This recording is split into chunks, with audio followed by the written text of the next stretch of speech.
تیار ہو گئے کہ میں اپنا سفیر بنا کر کوفہ کی سرزمین پر بھیجوں گا.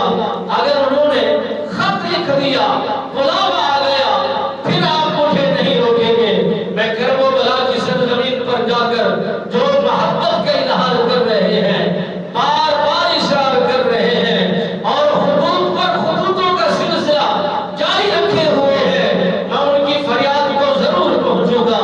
اور ان کی امیدیں پوری ہونے کو ضرور جاؤں گا اور ان کے درمیان بیٹھ کر بات چیت سننے کو ضرور جاؤں گا. حضرت امام حسین نے بعد میں جب یہ بات کہی اور صحابہ کرام نے عرض کی، حضور ہمیں اس بات سے ہم ایگری ہو چکے ہیں، ہم میں سے بھیجیے کوئی ہم میں سے سفیر جا کر وہاں کے حالات کو معلوم کرتا ہے، وہاں کے لوگوں کے تاثرات کو دیکھتا ہے. امام حسین اقبال سرکار نے صحابہ کرام کا انتخاب نہیں فرمایا اور آپ یہ چاہتے تھے کہ اگر کسی صحابی کو، اور اس بات پر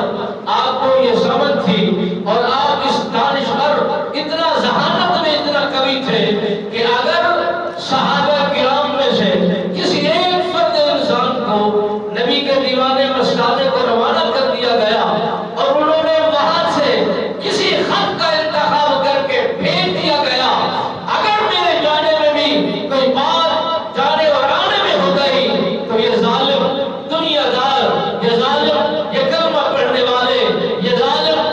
یہ جلال یہ صحابہ کرام کی ذات پر بات کرنے کو نہیں ٹھہریں گے، بلکہ طنز کریں گے، اعتراض کریں گے، باتیں کریں گے اور کسے کہانیاں بنا ڈالیں گے. حضرت امام حسین اقبال نے فرمایا، میں اپنا سفیر اپنے گھر سے انتخاب کیا اور اس دورانی قافلے کو روانہ کر دیا. حضرت امام مسلم بن عقیل سرکار نے فرمایا، آپ فرماتے ہیں میں نے حالات کو دیکھا، لوگ جوق در جوق میری رفاقت میں آ رہے ہیں، میری قربت میں آ رہے ہیں، میری مجلس میں آ رہے ہیں. جب پہلی نماز کا وقت ہوا تو 40,000 کوفی نے آ کر میرے پیچھے نماز پڑھی اور اعلان ہوا کہ ہم آپ کے ساتھ ہر لمحہ جانے نشاور کرنے کو تیار ہیں، اولاد نشاور کرنے کو تیار ہیں، ڈھال بن کر سکہ بن کر کھڑے ہو جانے کے، ہٹنے والے نہیں، دبنے والے نہیں. آپ ہی گھرانے کا انتظار کیا جا رہا تھا. وقت بہت قیمتی ہے، لمحے ایسے وقت میں گزر رہے تھے. حضرت امام مسلم بن عقیل سرکار نے جب لوگوں کی محبت کو دیکھا، پیار کو دیکھا، ذوق کو دیکھا، آنے کے انداز کو دیکھا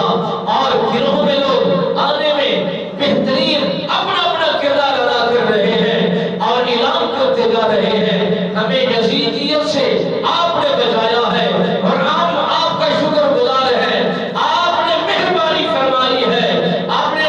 نزاکت کے وقت کو چھوڑا، مشقت کے وقت کو اختیار کیا، طویل سفر کر کے امتحانوں کی گھڑیوں کو گزارتے ہوئے یہاں تک آپ پر آ کے آپ نے قیام کیا ہے. حضرت امام مسلم بن عقیل سرکار نے خط لکھا، حضور